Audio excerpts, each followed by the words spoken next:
Hi everyone, welcome to the Tony Tan Show. All of us are spending an insane amount of work in our workspace, and yet the workspace that we know is going through profound changes.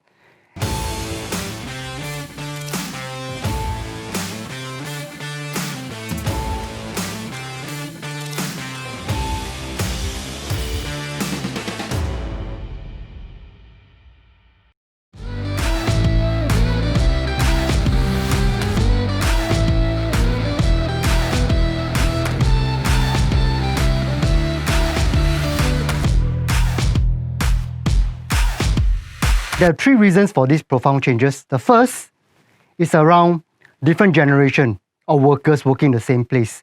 We have up to 4 different generations in the corporate world today. The second reason is around the type of workers that's working within the workspace. We have permanent, contract, digital workers all working within the same space as us. And the third reason is on the area of technology.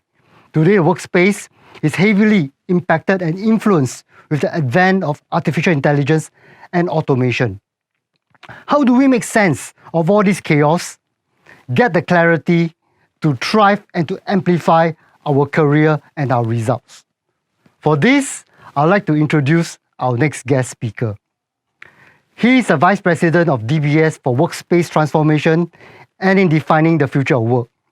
He was previously the Director for Modern Workspace Engineering of Prudential for the last 10 years. He's a subject matter expert in this particular area. So let us welcome Alpesh Kumar, who's going to share these valuable insights on how to amplify our lives today. So let us welcome Alpesh. So Alpesh, welcome to the Tony Tan podcast and show. Thank you, Tony. Thank you for inviting me. Yeah, we are so honored to have you here with us. Yeah.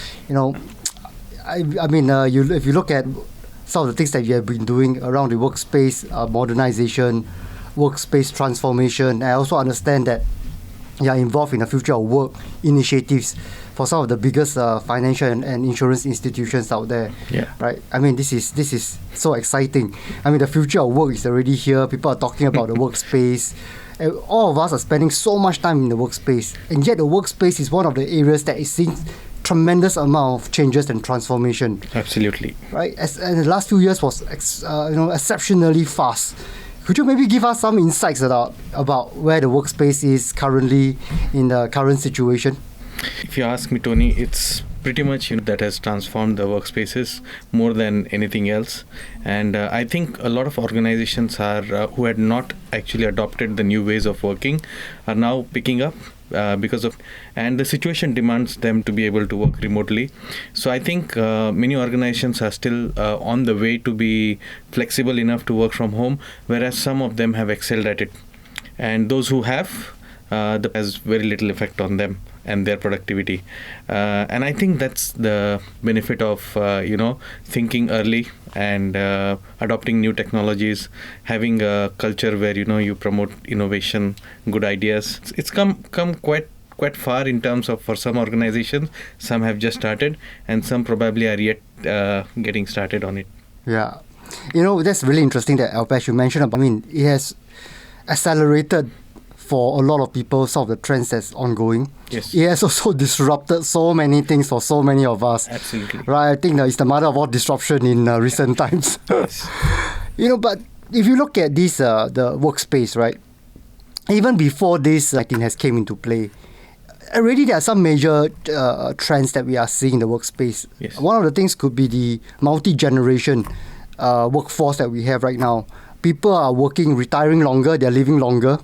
It is not impossible to see 4 or even some organization 5 generations of people working together, right? We have the baby boomers, we have the generation XYZs are all coming together, and that itself is something very interesting for the workspace, right? Yeah. How do you manage multi-generational employees and their mindsets in an organization to make them gel together? Absolutely, and this is nothing technical, Tony. It's more of the organization culture, right? And organizations cannot change the culture overnight, right? So I think there needs to be a program management within the organization to cater these different age gaps, and it starts with adoption and change management, which I was fortunate enough to be part of one of those programs, which actually taught me that the cultural gap and the generation gap that we talk about, it's not difficult to bridge. It is possible if the organizations focus on the human aspect of the organizational culture, which is not everyone is tech savvy and not everyone is going to be able to adopt it overnight. Yes. They've been used to working a very specific way. Even work from home, right? It gives you so much flexibility, but you'll still find some people who will hate working from home. Yep. They love to go to office. Right. They like to mingle with people and all, right? So the scenario has changed a lot. And I think effective adoption and change management at the cultural level in organization can help. And let me give an example. What is the adoption and change management, right? It's not just technical. I'm bringing in a new video conferencing tool, and Right. you're going to use that to interact with your colleagues. Right. I don't think people will accept that if you just go and say that, right? So I think there has to be a program where you bring in these tools and introduce them to your employees and let them learn at their own pace. So I'll skip all the technical part, because those who hear this probably are technical guys plus the cultural guys. Yes. But I think in imbibing that culture of acceptance for a new thing, Right. you need to do adoption and change management properly at the organizational level through a program where you can create change champions. So for example, Tony, I'm part of the organization and I'm very shy to share with you that, I'm technically not that savvy. Whereas some people will come to you and say, I don't know, I cannot work on this. Right. Because I just don't get it. Why don't you use this tool? It is so nice. I just don't get it how to use it, right? Yes. So some are comfortable to speak to you and they are easily coachable, right? So you can go and coach them. But some are very reserved and they would probably not want to come out so often, and especially to someone they haven't spoken to for a while, right? The IT guys. Yes. So create change champions. That's what I will say in every single department, in every single business unit, and get them on board your transformation journey. And it has to be a size of your population, maybe 10%, 20% of your whole org. Right. Have them from different departments and identify them as spokes for your department. Yeah, that's so interesting. Yes, and then your people can reach out to them rather than being shy and asking someone else. Yeah. And gradually they will bring up the adoption of your new tools and technologies. But I think you need to connect with them on a human level. Oh, yeah. I think that is so key, right? I mean, oftentimes we are just talking about technology, but we often miss out the point that, it's the people that use the technology. Exactly. Right? And if you are not emotionally connected, you don't buy in, the technology will not get the impact that we want. And you're talking about these change managers. I think some organizations call it evangelists, brand ambassadors, Or champions. Champions. Yeah. It's interesting. I think it really, really helps. But there's so little organizations that's doing this. Yeah. Only the very enlightened organizations have a process like that in terms of adoption, right? Yes. Getting people to adopt technology. And it's not just about technologies, as we always mention. It's also about the mindset. Yes. How do we get people ready for it? Because ultimately, the workspace is about people. Yes. Right. So I guess, again, we have mentioned earlier, different generation have different learning curves. So I think it's important that we factor that into our consideration as we effect changes in the organization to reduce the disruptions there. Yeah. But it's also interesting, right, Alpesh, it's not just about the multi-generation that we are talking about today that has been impacting the workspace in the recent years. We're also seeing an influx of different type of workers. Yes. It's no longer just like, permanent workers like where we were 10, 20 years ago. Now we have contract workers, right? We have gigs. The gig economy is so big, right? And we are doing a lot more of outsourcing today compared to last time. And to make it even more interesting, we have digital workers, right? That we are working side by side that is coming in into this environment altogether. So this influx of different workers, how do you see them playing out in the workspace?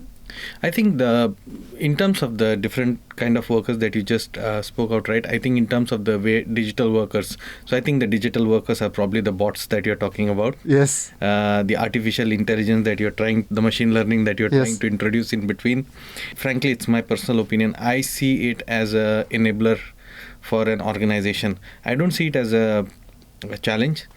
And the reason why, because the organizations that I have worked with in the past have been very considerate about introducing these technologies to us, right?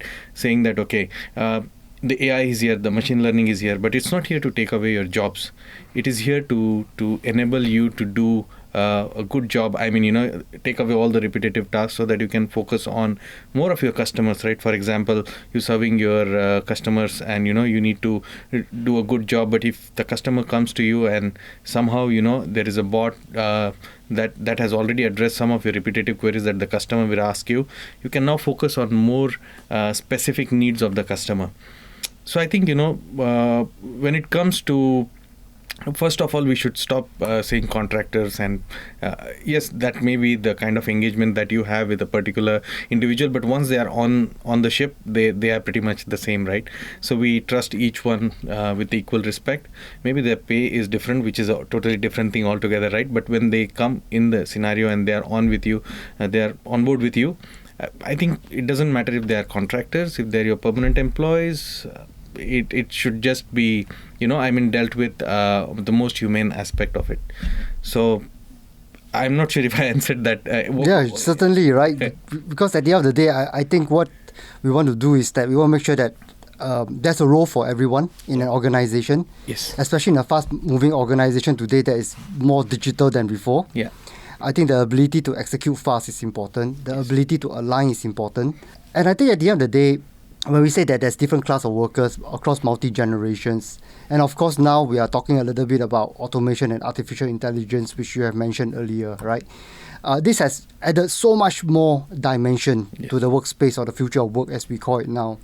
Of course, the future of work, the adoption of these technologies is uneven across various organizations.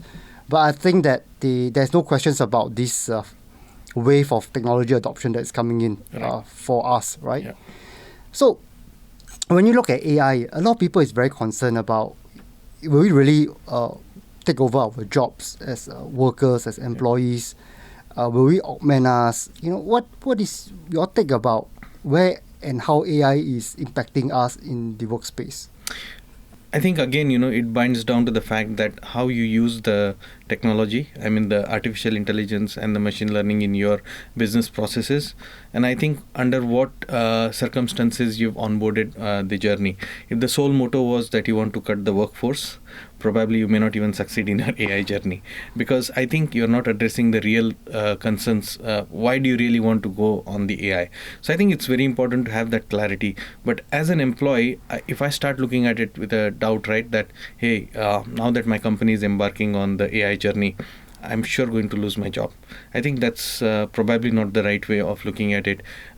Probably it is there to help you do your job better, to get you better inputs of what you're doing, how effective you are, maybe automatically, right, through the artificial intelligence. Whatever you are doing, it's not the way to scrutinize your work, but how it enables you to do better. So I think it's more of a positive thinking. You have to be positive about it. Every new technology comes with its own new challenges. And yes, so I think, a lot of people talk about ethical AI. A lot of companies want to promote it. I think one of the things, I think as part of the ethics of AI is definitely how it is being used, how you mine the data and all that. But the other portion is how do you assure your work population, right, that it is there for the betterment of the company to serve their customers better. It's not there to take away their jobs. If they get to cut away all the repetitive jobs, they can focus on something else more important. Yeah. And I really enjoy and focus, and we really want to focus on the point that you talk about repetitive jobs, right? Yes. I think today AI is a very big buzzword. Okay. And I've mentioned this before. AI means different things to different people. There is no one definition of AI for the masses. And some of us think that AI is solve world hunger, but obviously it's not, right? Yes. And AI, there's so many types of AIs. I think the one that we're talking about is the repetitive, or we call it assisted intelligence. That Yes. AI is here to relieve some of these repetitive jobs, right? And I read an article somewhere that says that if you look at McDonald's, you look at a lot of these organizations that are using self-help kiosks, they're using robots on the counters. It's not really because they wanted to replace jobs. But the fact is that these jobs are jobs that nobody actually enjoys working. Yeah. Their turnover is about 100%. All right. So they have no choice but to introduce technology like that because no one wants this job in the first place. Absolutely. Yeah. And if most of our people are stuck doing repetitive jobs, then there is no opportunity for them to progress. Yes. And ultimately, they will resign. Yeah. All right. So the way I look at it, from what you have said, this assisted AI, I call it, is here to reach our full potential as human beings. Absolutely. Yes. Right. So in that sense, I don't see how it will be an area that will replace human workers. Yeah. Right. But at the same time, while we are talking about assisting or replacing this repetitive work, do you see AI, in the near future, they will grow to an area that will really become a competition to humanity? I don't think so, Tony. And as you rightly pointed out, that it is there to get rid of some of those jobs which anyway I think will not carry much value in future. And you want us to be doing far better things. You have a lot of things to do. We still have poverty. We still have malnutrition in so many countries. There are so many things we need to do. And I think when people start focusing on what to do next, when you force people to think differently, and I think this is what the technology will do. It will force people to think differently. Those who've been enjoying the repetitive task and they like to do it, probably they need to find alternatives, definitely. But someone who is willing to, willing to change with the time and ready to acquire the new knowledge, I think it should not be a concern for them. I mean, if we are willing to learn, it doesn't matter AI, ML, whatever comes in, you will always progress. Yeah. Recently I read somewhere that's very interesting. They say, save the person, not save the job, which I think is so relevant. Yes. Right? I mean, job is just a technical term. At the end of the day, we are looking at a human layer, right? Yes. And I think that all of us as human beings have unlimited potential, right? And even within the job scope itself, there is so much activities within the job scope. Yeah. It is just a very, you cannot use a generic word and say that automation or AI is here and jobs will be impacted, because we also need to look at the activities that a person is doing within that job, right? Yeah. And if we are able to shift and repurpose some of the activities, then I really don't think there's an issue here for us to live side by side with technologies like that and progress, our humanity as a body going forward. Yes, absolutely. My hobby is to be doing organic farming, and I want to be an organic farmer in future. And I see a lot of potential for AI in farming, right? Yes. So if I am someone who is going to just say AI is myth, AI is just hyped, I think we are seeing that how it is making a lot of change in the way agriculture is done today. Oh, that's a topic that I will come back to you shortly. It's something that is very interesting that we want to discuss also about these digital innovations that's coming up. Yep. But I would like to come back to a particular point, right, about the future of work. We all know that technology skill sets is going to be a bigger part of the skills that we need to upgrade in this future of work, which is already here today. Yes. Right?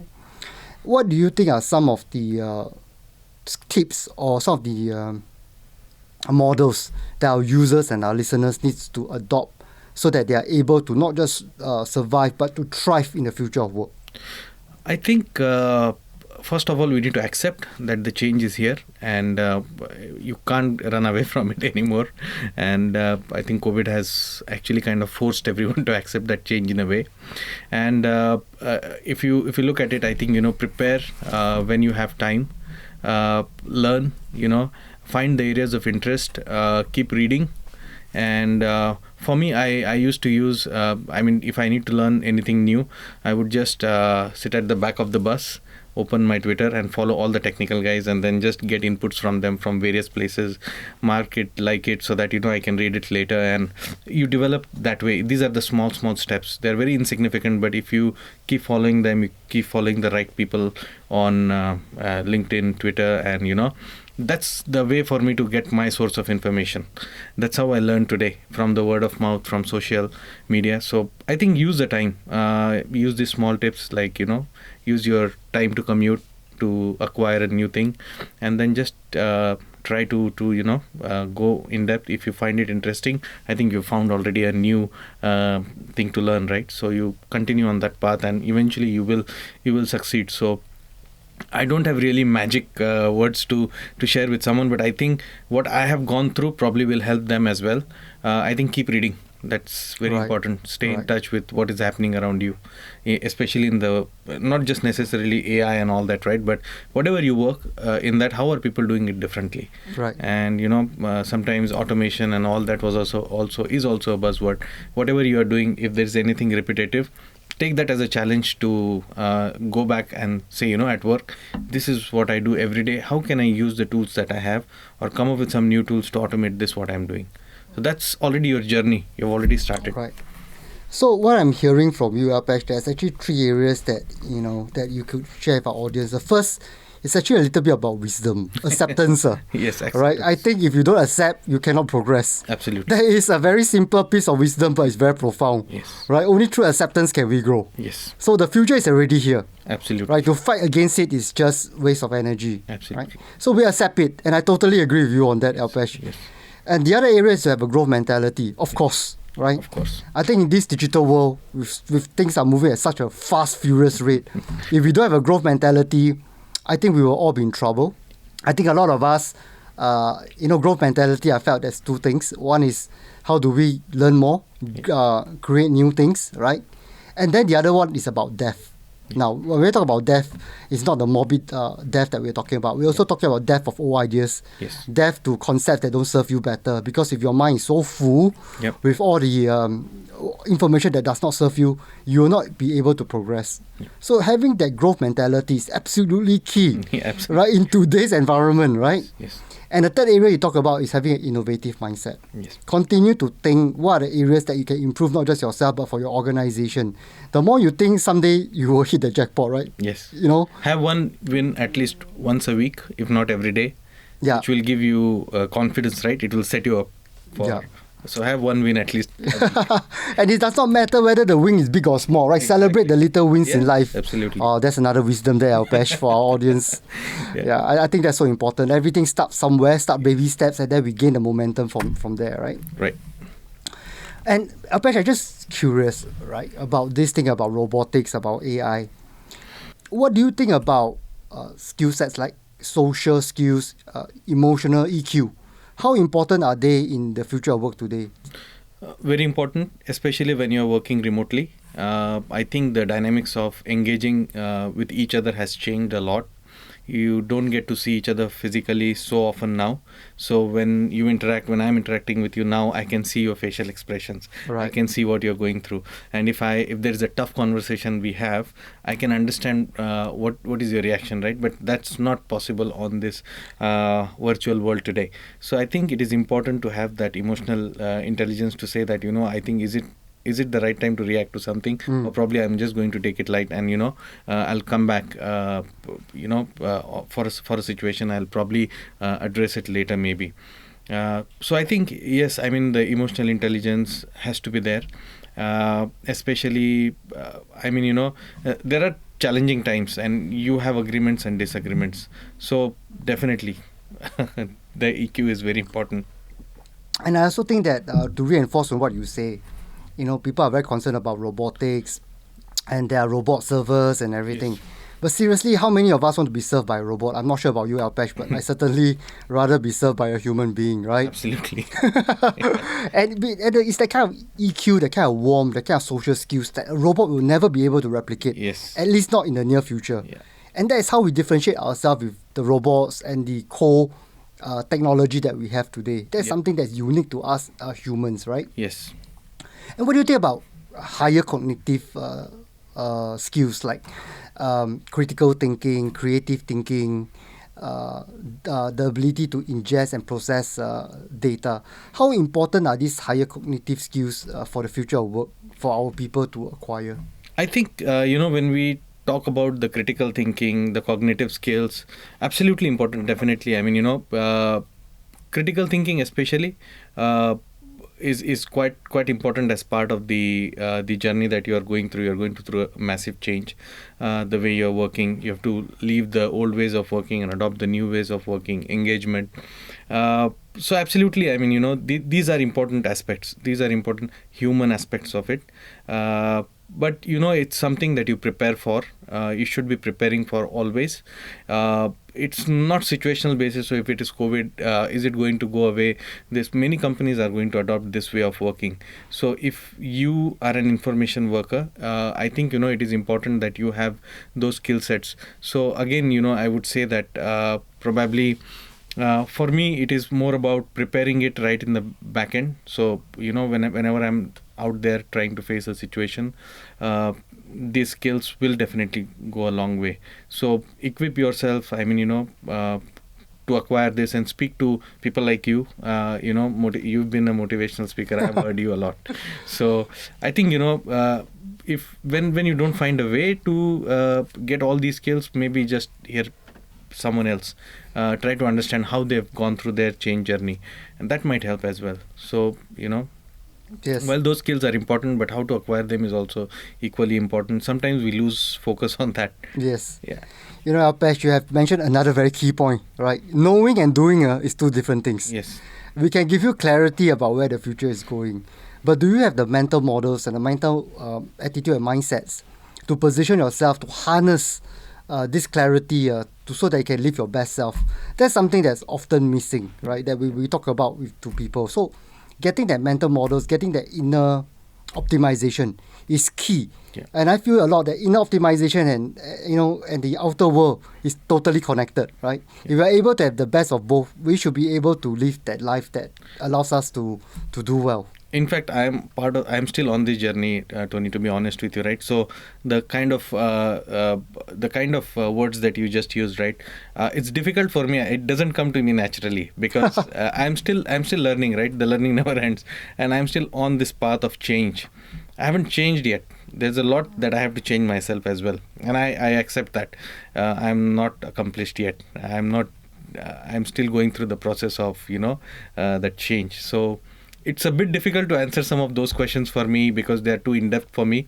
But yes, I mean, eventually, if we do this show around 2 to 3 years down the line, maybe I'll be able to give you a more polished answer. Alpesh, that's what I like about you. We like to listen to our state of mind at this point of time as we continue to evolve. All of us are on this journey together. Yeah, in fact, I'm going to ask you a lot of things after this interview. Thanks, Alpesh. So Alpesh, you know what we've got so far? We have got some really good information from you, some really good knowledge that we can adopt. We know that we need to acceptance is key. We know that we need to have a growth mindset and have an innovative mindset, right? As we continue to engage the world today. We also hear from you your opinion about having social and emotional skills, yes, right, to differentiate us against the future technology, and how to upgrade our cognitive skills so that we stay relevant and become more effective in our job in this future workspace, right? Beautiful. I mean, this is something that all our audience are looking for. I mean, I'm sure they will find some clarity there, and hopefully we put their fear to rest on how they should adopt technology and work together with it in this new reality. But for those organizations out there, Alpesh, you work with the biggest, the mightiest, and the most forward-looking organizations. For the leaders of organizations who are transforming workspace, because I read a statistic that says that for a company who create a great end-user experience, they've outperformed the S&P by 122% in results, right? That's humongous in today's world, right? Every bit of advantage is key, right, in such a competitive environment. How and what sort of advice would you give corporate leaders on how to incorporate and implement some of these future work processes and mindsets so that they can also get the benefits they are looking for? Right. So I've been actually all my past leaders, right? They've been great to me. I myself may not be as great as them, but I have definitely learned a few things from them. My just immediate manager or previous to them. I think, one of the things they taught was, to keep challenging yourselves. I think, as an individual, you need to be the best of yourself. What you were yesterday, you have to be best of it today, and then tomorrow, the likewise. You come to the office, and what is the purpose you are here, and you have to deliver on those.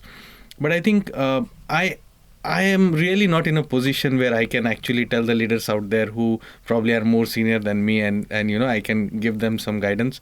Probably it's something that I have learned. I'll share my experience, what I've seen in my past leaders, right? And what I read about the leaders, right, and especially I'm very much influenced by Microsoft CEO Satya. You have to have three qualities in the leader, and I've seen that in all my leaders Right. that I worked under, and I've always strived to bring those three qualities. So one of them is bring clarity. I think it is very important. Everyone talks about digital transformation, but the leaders talk about digital transformation. What does it translate to for the people below you, right, or under you? And I think that clarity is very important, because you cannot deliver a success without having the clarity. Where do you want to go, and how do you measure it? So I think bringing clarity is important for a leader. Delivering success, I think that's another quality that he talks about, is more of, how do you actually remove those roadblocks. I mean, you just deliver success not for yourself, but for the team that you're working. So there will be roadblocks, right? Because you're going through a very new journey. You're going to cloud.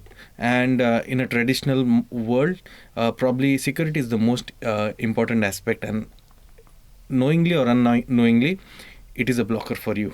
And now security is evolving, and as I have seen, and all these changes going through. So I think as part of the leader of the team that is on this digital transformation, how do you remove those blockers, not just for yourself but for someone else?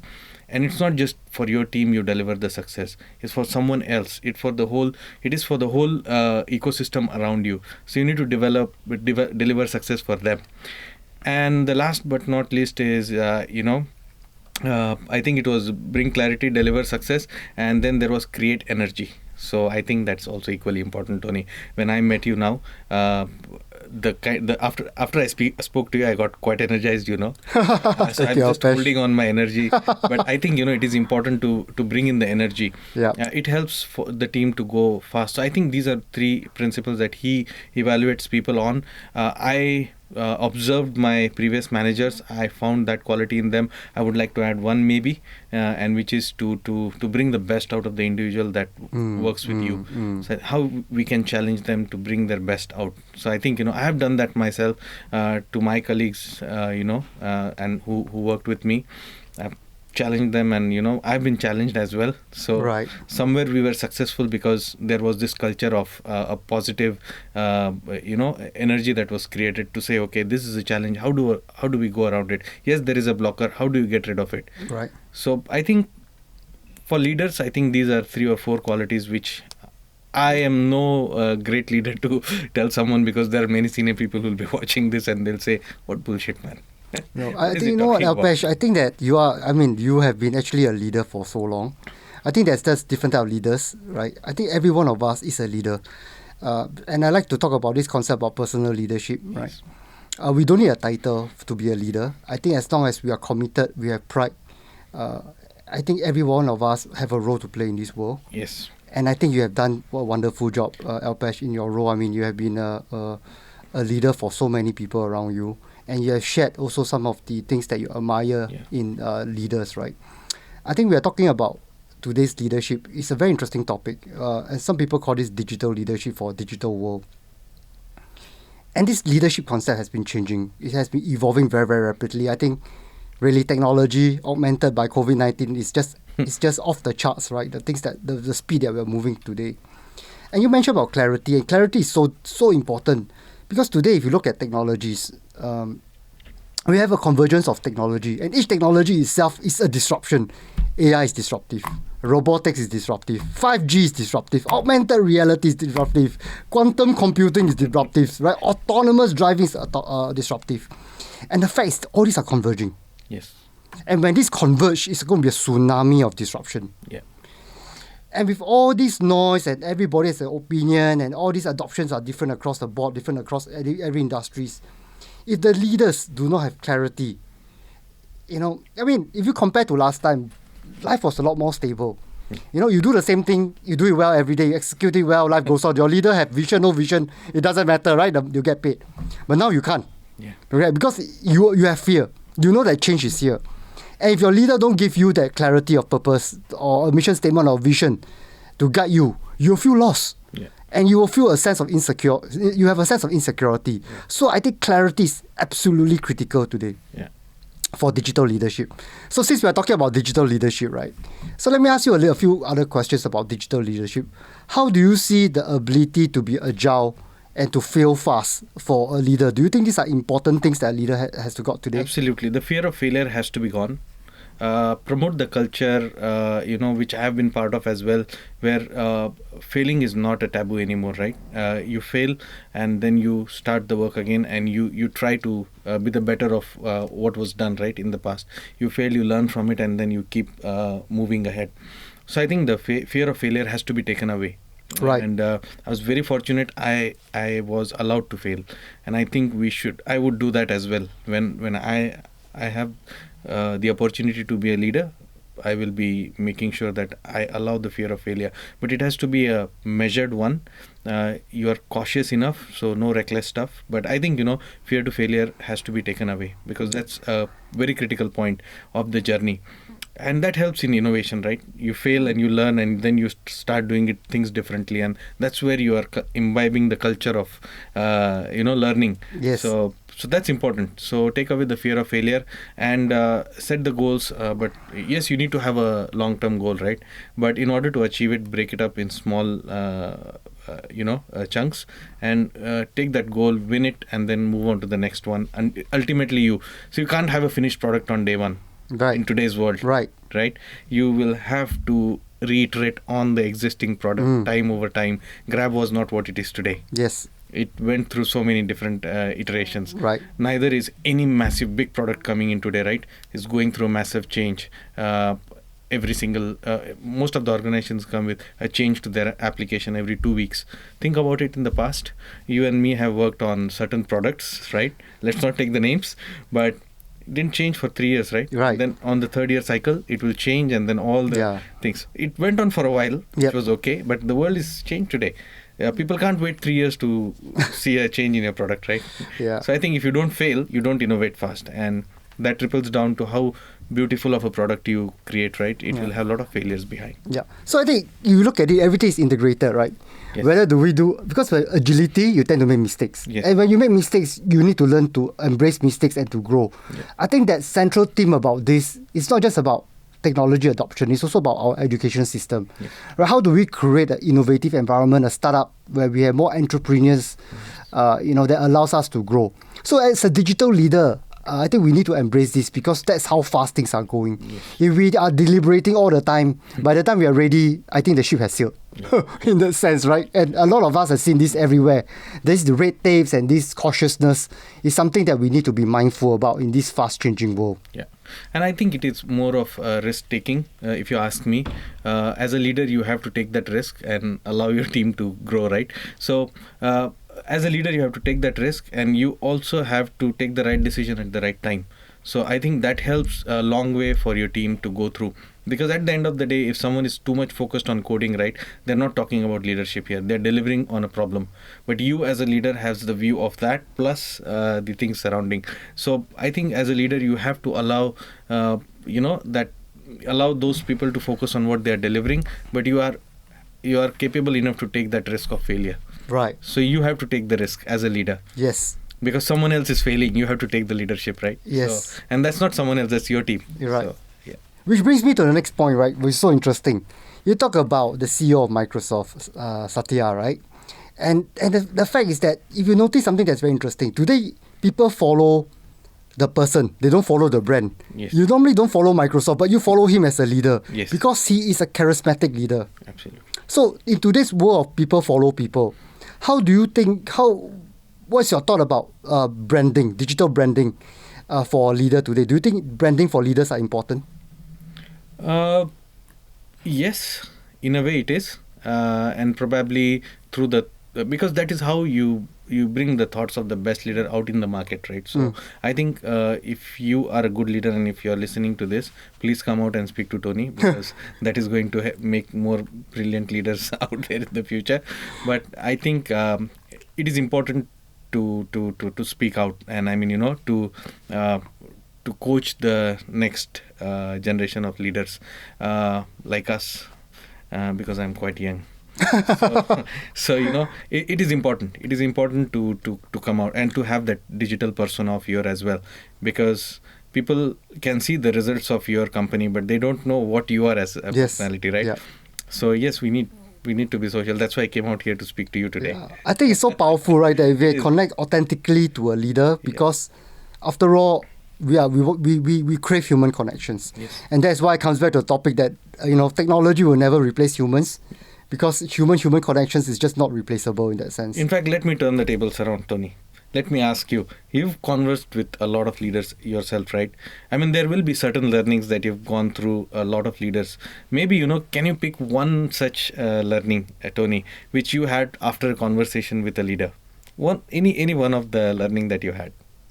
So, Alpesh, you're right. I mean, I have in my work, I've connected, and I've also read up about many leaders.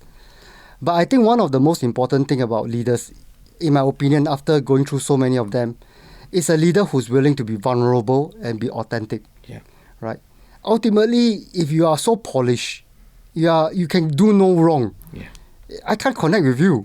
You're not human. Yeah. I want to see times where you fail. Yes. I also want to see times where you cry. Maybe not cry, but when you're down.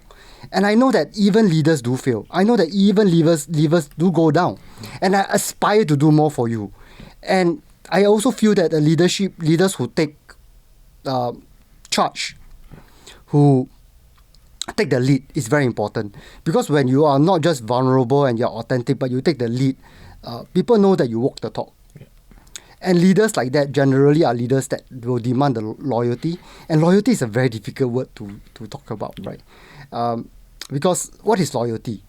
But I think that when you can have heart-to-heart connection, not the mind connection, but the heart-to-heart connection, and this is something that I don't think schools can teach you, people will go 120% for you. Yeah. And you will create a culture, and you will create a organization that is really, I don't think it's something that, you can just produce with money. Yes, absolutely. Right? So leaders who are authentic, leaders who walk the talk, leaders who are vulnerable, who are willing to take risks, and to go into the brave new world are leaders that I admire a lot of. Yeah.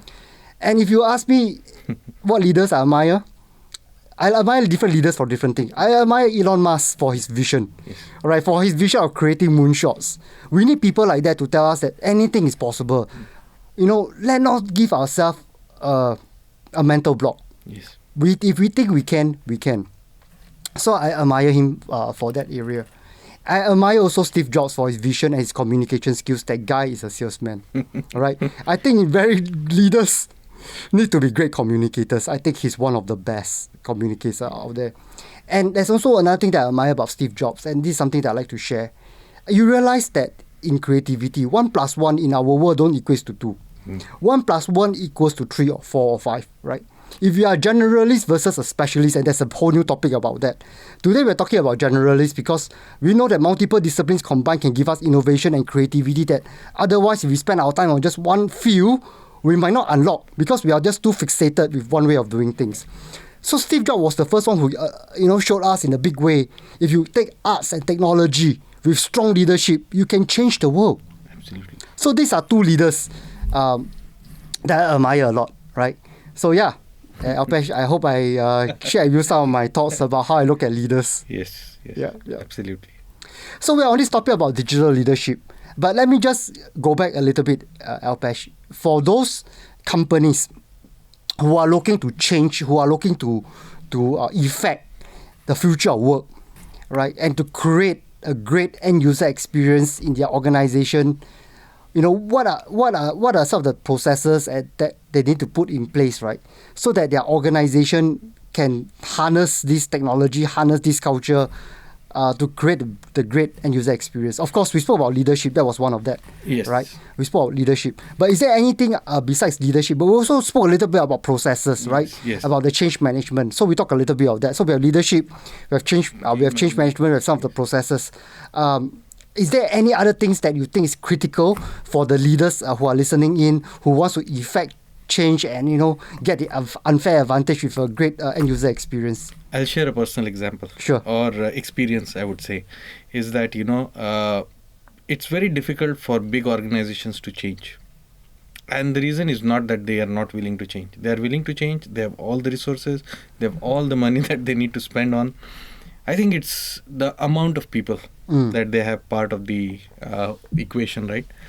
You add too many people, and the things become a bit difficult and a bit slow to move. And you have a very small team, and it will just fail out of fatigue, right? You need to have right set of people and the right amount of people to be part of the transformation project. You don't need to go very big in the beginning, but you need to have the right people, the right skill set there to make the decisions fast, and then start building the prototypes. Right. Don't wait for a perfect solution.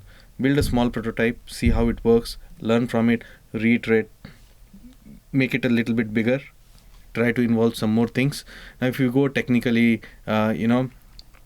start with small POC setups and see it for yourself how you do it. And as I said, right, the organizations that are larger, that have been there in the market for so many years, it is difficult to change. But with the right set of people, they can change. Right. So it's just that, very big team and you will get slowed down. Right. Because everyone brings in their own thinking and all. And we are not trying to discourage that.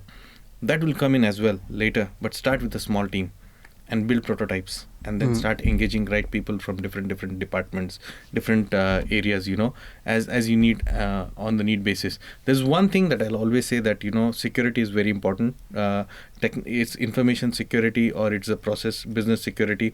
I think it is important to have them right in the beginning. So I think that helps achieve a lot. Thanks for the heads up and warning, Alpesh. We cannot have digital transformation without thinking about cybersecurity. The more we transform, the more we digitize, the more we need cybersecurity, right? Yes. Yeah, but again, that's a That's a part of the journey. Yeah, they should be the first. They should be part of the team from day one. They should be planned right from the beginning, Yes, right? yes. To just avoid complications as we continue to grow this journey of transformation. Yes. All right. So I think smaller teams deliver faster, and if you have right skill set, right people, they'll deliver you the right results as well. So start small. No need to go with a very huge team in the beginning, but add people as and when you need. Go with security first. Find the right people and go for easy wins, low-hanging fruits, and expand from them. Yeah. Right? I think that's wonderful. Because ultimately, when you have some easy wins, you can always share the rest of the departments, and people will buy in, and that's where you get forward momentum, right? Yes. Another piece of advice there. Thank you so much, Alpesh, for our audience as well. No, we were talking a little bit earlier about this digital landscape that's changing with all this digital innovation, all this convergence coming in. And you told me about your passion about vertical farming. And that's very interesting, because one of the podcasts that's going to come out is about the future of food. Yeah. Right? The future of food, wow, it's a whole new topic, right? Yes. And I'm also very excited about that. But let's do share with us about your thoughts about vertical farming, and how about how this new convergence of tech is going to impact this area for you. Sure, absolutely. Maybe Tony, in another few years, you'll be seeing me flying drones and in my farm and collecting information. That's something that I want to do in future. I know I'll be able to do it, but how soon, I don't know yet. So I'm just planning that, and I want to do a sustained farming, organic farming. So that's definitely an area of interest that I have. Yeah, I think farming has. I'm not sure whether should I say this at this point of time, but I think farming is ripe for a relook. Yes. And a reimagination. Absolutely, right? yes. Because at the end of the day, it is a very laborious work, and food security and climate change are two major topics that is coming up, right? And that impacts us in so many ways. How do we be productive? How do we do things differently to feed a growing population? Yeah. Is absolutely critical for food security. And I think technology has such a big play in this area. Yes. Right? We're talking about big data, we're talking about understanding the climate, we're talking about automation, we're talking about robotic workers. It is all the convergence that we spoke about earlier could probably be able to apply on the future of food and for farming. I think AI and ML has a lot to offer in that sector, especially in automation. And developing countries like India, Brazil, and all, I think they have good land mass. And if we have the right amount of AI and ML there with the automation, I think world food hunger would probably be a point that we'll be able to solve. And Amazon and Microsoft and all the giants, if they come together, I think, that's a sector that I would love to speak to you about, Tony, in next couple of years. Yes, Definitely. And the good news for you, Alpesh, is that now there's this race going on, the space race, from Amazon to Google to everybody's building up their own orbital satellites, right, to provide internet links to the last remaining 1 to 2 billion of the worldwide population. So wherever your farm is, you are ready for the convergence of tech that's coming your way. And I think that will be faster because, with the advent of 5G and then, how you play around with 5G and the augmented reality or the virtual reality that we wanted to speak about, I think it is going to be a game changer. So I think 5G is going to be, in a lot of way, is going to be a big change in the digital disruption that is already going on is going to just accelerate. Yeah, it's like 10 times, right? Because we are building such a strong foundation to accelerate the convergence and the changes that's coming our way. Yeah. I'm excited about the future, Alpesh. I'm so excited about the future. I've never been more excited about the future today. Yeah. Right, and that's why this show is all about, right? Yes. To bring insights and to bring clarity and see how we can use it to our advantage. Yeah. And I would just like to tell the viewers, right? If you cannot make it, if you can, just don't be harsh to yourself. If you can't cope up with something that is happening to you right now, just find something else and, move on and don't be too harsh with yourself because the change is so fast, right? It is difficult to adapt to it at times. I feel down. I feel disconnected. And it is human to feel that. So I think, it is very important to not be harsh at yourself. Just take the time off and, just relook, rewind, refresh and come back and then, look at it from a different perspective. This thing shouldn't depress you, right? This shouldn't force you to go into depression. That's one thing that the mental health is very important. Yes. We need to also educate people, right? It is important to talk about mental health in the workspace. So I think, one of the things that leaders should also consider is the mental health of the people that work for them and their own, definitely. Just being a leader doesn't makes you a Superman, right? Yes. You're also human. Yes, we all have our You also downtime. go through your downtime. All of us. Yeah, so I think, it is important to not be harsh at yourself. Oh man, Just Alpesh, be you're easy such with a it. kind man. Do I have permission to ask you a personal question, Alpesh? Sure. You have been with this, your whole of your life hovers around technology. But from a personal perspective, has there been a time where you feel very low or you met, a crisis in your life? And how do you feel and how do you recover from that situation? I think I just did that, right? So it is very easy to say it on a talk show like this, but when you really go through that, and I've been through that sometimes, and just recently when I felt that I may not have that security that I've enjoyed for years, I just took a brief pause and I just gave some time for myself, and I was preparing in the background. So I've always been believing in one Latin adage, right? Is that si vis pacem para bellum. I don't know if I pronounce it correctly, but it really translates to if you desire for peace, prepare for war. Right. So you are silently preparing in the background. So I think it is very important when you're down to have that positive mindset, which is very difficult to come, but it will come with practice. And speak out to your family, wife, brother, father, mother, anyone. Speak out to your close friends and just share with them, someone you trust, and then start again because it is important to not let that thing get over you. So I think one thing I have always done probably well is that I haven't let it get over me, and always try to do that. Don't let that situation get over you. Just have a drink and relax, and then next morning think. If not, go for drink another day. So Alpesh, what's your favorite drink? Is it whiskey or bourbon or Whiskey. Whiskey. Aren't you the classic sophisticated man, Alpesh? Whiskey. Right. I think it's important. I think everybody needs a place. Yeah. And you say don't be too harsh on yourself. I think it's also important. We tend to be too harsh. We tend to judge ourselves. Yes. And sometimes I think we tend to compare ourselves a lot with Yes. others, and I think their journey is different, our journey is different. So I think that comparison just brings more pain. Yes. So let go of things. Don't be harsh. Yeah. And not just everybody's journey is different. The journey is not ended yet. Yeah. So you think that you're in a bad place, but you never know what's going to happen the next day. Every day is a day of possibilities. If you judge yourself and you bring yourself down and you think that you're unique, then you're doing yourself a disservice. Because then you're robbing yourself of the opportunity to shine the next day. Yeah. Every day is a possibility, and that's how I look at it. Yeah. Right? Yes. And you spoke about a point about preparing Yes. for war, right? Yeah. I think it's important. I think every day, preparation is one of the key things that in life, whether you are going for a sales call, whether you are going for an important presentation, preparation is key. If you don't prepare, you're just leaving things to chance, right? And if we prepare and we do our best, then, I think we will be at peace with ourselves. And being at peace with ourselves is something that money can't buy, Yes. right? And I think we need to value that a lot, right, Yes. Alpesh? Yes. So again, thank you for so much wisdom that you have shared with us today. I think it's not wisdom, but you would treat it as a wisdom, but it is my experience that I shared.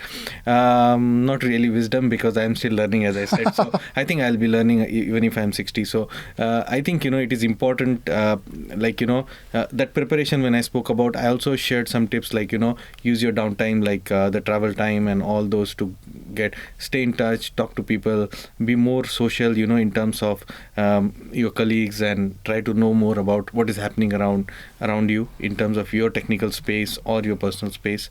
But again, I think stay away from social media, the personal ones. So I managed to keep away from myself from Facebook for almost 2 years now. So Right. I'm quite happy, I see. Yeah, but I stay connected on LinkedIn, so that's how we connected. Yes. And that's purely from technical perspective. Right. As well as from on Twitter, I only follow the technical guys. Yes. Because the truth is that we have not spoke about the technology's duality, right? Yes. There's good and there's bad. So naturally, Facebook, with all this new technology innovation, all the fake news and all the manipulation is happening there, Yeah. right? So I think this is a big problem that we have to manage, and we have to think on how to regulate this, Yes. or not. It will just create a lot of chaos out there. Yes. So Alpesh, I just want to ask you one last question. Sure. COVID-19 is the biggest disruption ever, right? It has caused so much problems for so many people. But I always believe that no matter how dark the days are, there's always a light at the end of the tunnel. It is. So can you name me one thing that COVID-19 has done well for you this period? Well, I think I found a new job. Okay. So yeah, so I think I think I'm very lucky to go through that. And I would just thank my preparation maybe, and all the goodwill of all the people I worked with. So I think the bright thing that has happened to me is a new job, and that's pretty much it. Why do you think it was helped you to get a new job? Was it because you have more time to prepare, or better there's a lot more opportunities because of COVID? I just said that because I think from that perspective, you asked me, pretty much put me in a very good shape in terms of how I have used my skill set. So I've got the opportunity to use it at my new company, right? So I think the silver lining is that the future of work. I was lucky enough to be part of a company which actually started thinking about future of work in 2017. Right. So I think that's a silver lining. The silver lining out of it is that a lot of organizations are looking at new ways of working, making the work available and more reachable, acceptable to the larger employees. So I think the silver lining is that things that could have been derailed for a long in the technical world today, for the businesses as well. I think this is one of the biggest thing. People have adapted fast, and there are a lot of good stories coming out. Yeah. So Yeah. these are all silver linings. There are a lot there. So I just want to remove the dark side, but you look at there are a lot of good stories. Focus on the positives, right? No matter where it is. And I think this is an important message to the audience, right? No matter how dark things are, there's always something good as long as you focus your mind towards it. And again, one more point, come back, right? preparation is key. Yes. I'm just hearing this message again. Yes. Right. So when the opportunity comes, you are ready for We are it. ready for it. Yes. Very good, Alpesh. Thank you so much Thank you for for- joining my show today. It is you a for great inviting pleasure to have you. And I look forward to catch you up again Yes. On the farming, right? on the farming. Talk a little bit about the future of food. Sure. Okay. Tony, thank you for inviting me. Take care, It was a Alpesh. pleasure talking to you. See you. Have a good night. Thank you, guys. Hi, everyone. Thank you so much for watching another episode of the Tony Tan Show and podcast. I hope that you find the information relevant and can use it to the betterment of yourselves and the people around you. If you find the content useful and you want to know more about our future podcasts and shows, please click on the subscribe button so that you get updated on this information. My name is Tony Tan, and I'm bringing the future into the present. And I look forward to see you in our next Tony Tan show and podcast. See you.